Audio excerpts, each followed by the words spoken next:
Hello everyone, आज हम लोग पढ़ने वाले हैं एक लॉन्ग क्वेश्चन जो कि है फार्माकोलॉजिकल एक्टिव सब्सटेंस, या फिर क्वेश्चन ऐसे आता है active principle of medicinal plant बताओ सारा। ठीक है, इसमें क्या होता है, फार्माकोलॉजिकल एक्टिव सब्सटेंस जो होते हैं, it is due to presence of variety of pharmacological active substance जो कि होते हैं alkaloids, glycosides, saponin, resins, tannin, gum, oil, turpentine. ठीक है, इसमें क्या होता है कि एक सेकेंड, इसमें क्या होता है, सबसे पहले एल्कलॉइड्स आते हैं, उनके बारे में पढ़ेंगे। ये नाइट्रोजनस ऑर्गेनिक कंपाउंड होते हैं। अब ये एल्कलाइन इन नेचर होते हैं, इसलिए इनका नाम एल्कलॉइड्स होता है। ठीक है, ये कंबाइन करते हैं एसिड के साथ और बना लेते हैं वाटर सोल्यूबल सॉल्ट। ये रेडली सोल्यूबल होते हैं अल्कोहल में और लेस सोल्यूबल होते हैं वाटर में। ये अगर टैनिक एसिड के साथ रिएक्ट करेंगे तो प्रेसिपिटेशन बना देंगे। ठीक है, और used for toxicity of alkaloids के लिए सफिक्स इसमें INE यूज़ होता है, जैसे कि मॉर्फिन हो गया, एट्रोपिन हो गया, कोकेन हो गया। ठीक है, ये सारे इसके एग्जाम्पल हैं। अब आ जाओ नेक्स्ट पे, ग्लाइकोसाइड्स। ठीक है, ग्लाइकोसाइड्स क्या होते हैं, नॉन नाइट्रोजनस ऑर्गेनिक कंपाउंड। हमने एल्कलॉइड्स की बात करी, ये नाइट्रोजनस थे।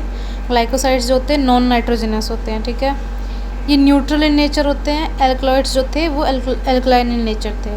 ऊपर वाले रिएक्ट करते थे और वाटर सॉल्यूबल सॉल्ट बनाते थे, ये नहीं बनाते। ठीक है, रेडली सॉल्यूबल होते हैं अल्कोहल में, लेस सॉल्यूबल होते हैं वाटर में। इसमें दो पार्ट होते हैं, एक होता है शुगर पार्ट जिसे हम लोग ग्लाइकेन बोलते हैं, नॉन शुगर पार्ट होता है जिसे ए ग्लाइकेन या फिर जेनिन बोलते हैं। जो फार्माकोलॉजिकल एक्टिविटी होती है वो होती है नॉन शुगर पार्ट की वजह से।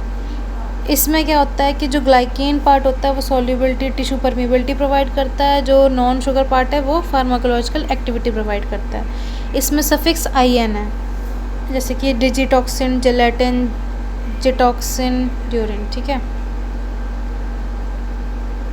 नेक्स्ट पे आ जाओ, सॉरी, सेपोनिन। ठीक है, ये भी नॉन नाइट्रोजनस सब्सटेंस है।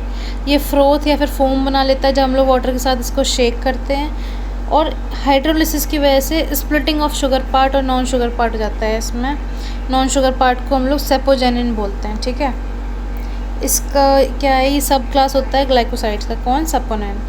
इसमें होता क्या है कि RBC जो होता है उसका हीमोलिसिस करा देता है। सेपोनिन का एग्जाम्पल है ग्लाइसरीन। रेजिन्स की बात करें, सिक्रेटेड होते हैं certain part of the tissue से।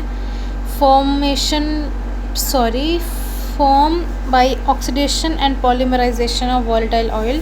जब हम लोग वोलेटाइल ऑयल की ऑक्सीडेशन और पॉलीमराइजेशन कराएंगे तो उससे रेजिन्स बन जाते हैं। 3 तरीके के होते हैं, ओलियो रेजिन, गम रेजिन, बालसाम। ठीक है, ओलियो रेजिन जो होता है वोलेटाइल ऑयल और रेजिन से बनता है। गम रेजिन जो होता है गम और रेजिन से बनता है। ओलियो रेजिन का एग्जाम्पल है क्रूड टर्पेंटाइन। गम रेजिन का है एस्फर्टाइड, जिसे हींग भी बोलते हैं हम लोग। बालसम का एग्जाम्पल है बालसम ऑफ पेरी। ठीक है, टैनिन की बात करें, टैनिन भी नॉन नाइट्रोजनस। हमने सबसे पहले जो था पढ़ा था एल्कलॉइड्स, बस वो नाइट्रोजनस होते हैं, बाकी सारे नॉन नाइट्रोजनस हैं। नॉन नाइट्रोजनस ये फिनोल डेरिवेटिव होता है। इनके पास है astringent like action upon mucous membrane and precipitation करा देता है प्रोटीन का। 2 तरीके के, पायरोगैलेल और पायरोकेटिकोल। इसका एग्जाम्पल है टैनिक एसिड, इसका है कैटिचो। ठीक है, अब आ जाओ गम्स पे। गम्स क्या होते हैं, सीक्रेटेड होते हैं प्लांट से। इनके पास फार्माकोलॉजिकल प्रॉपर्टी नहीं होते, कोई मेडिसिनल प्रॉपर्टी नहीं होता है, लेकिन इनको use to solubilize drug in soluble material. ठीक है, इसका एग्जाम्पल है अकेशिया ट्री में गम अकेशिया और ट्रेगैकेंथ में गम ट्रेगैकेंथ। ठीक है, ऑयल्स की बात करें, ये ग्लिसराइड होते हैं फैटी एसिड के।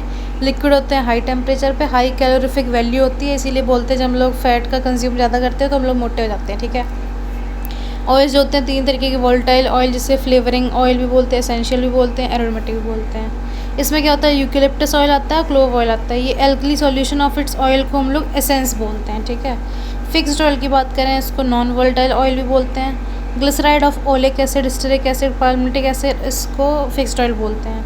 ये सॉल्ट बना लेते हैं जब एल्कली के साथ कंबाइन करते हैं। 2 सोर्स होते हैं फिक्स्ड ऑयल के, एक वेजिटेबल सोर्स, एक एनिमल सोर्स। वेजिटेबल में ऑलिव ऑयल आ गया, कॉस्टर आ गया, ग्राउंडनट आ गया। एनिमल में फिश ऑयल आ गया। मिनरल ऑयल की बात करें तो ऑप्टेन होते हैं फ्रैक्शनल डिस्टिलेशन ऑफ पेट्रोलियम की।